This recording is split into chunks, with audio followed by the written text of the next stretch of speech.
This is a story all about how everyone wants me to stop YouTube now. Doctors saying these games are bad for my health. I make these videos to gain some wealth.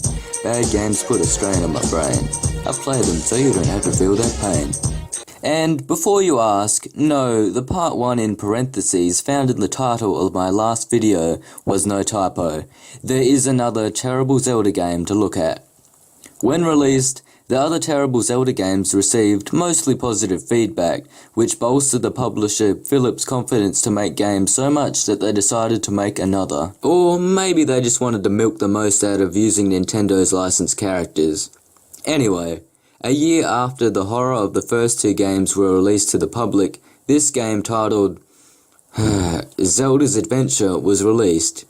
Can I just say, firstly, that's probably the most boring game title I've seen.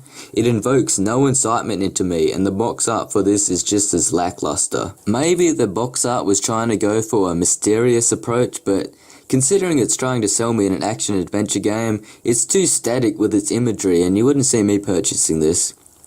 A new development team was hired by Philips for this game, who decided to change the direction the game was going in.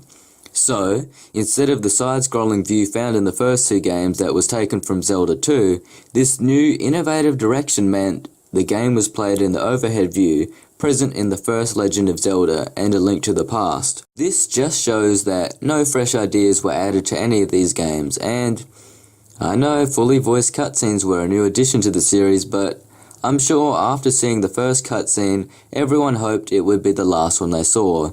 Now, before I get into this review proper, I have something to do. Just reminding you that will be the last time I get so self-acknowledging in this series.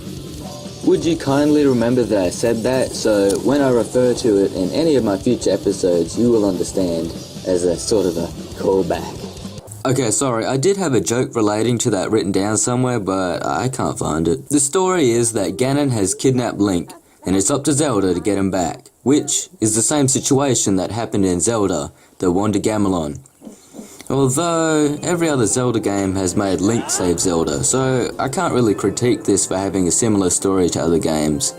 Well, to defeat Ganon, does Zelda also need to collect a set number of magical objects like in any other generic fantasy game? Oh, she needs to collect the 7 stolen celestial signs. Well, Nintendo got at least one idea from these games. Mario needs to collect 7 stars in both Super Mario RPG and Paper Mario.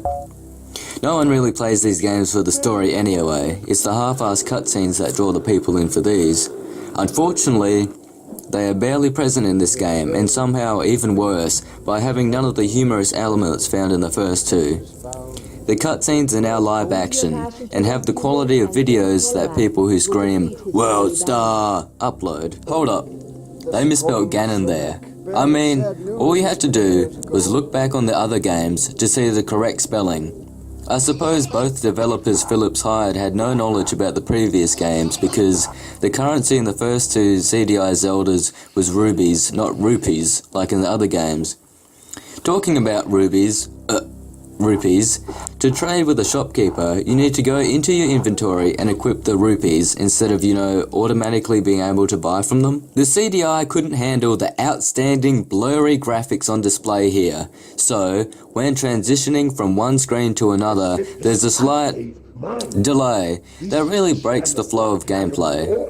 Excepting the dungeons, there's no soundtrack for the game, which makes exploring it about as engaging as staring at this game's box art and repeating its name over and over.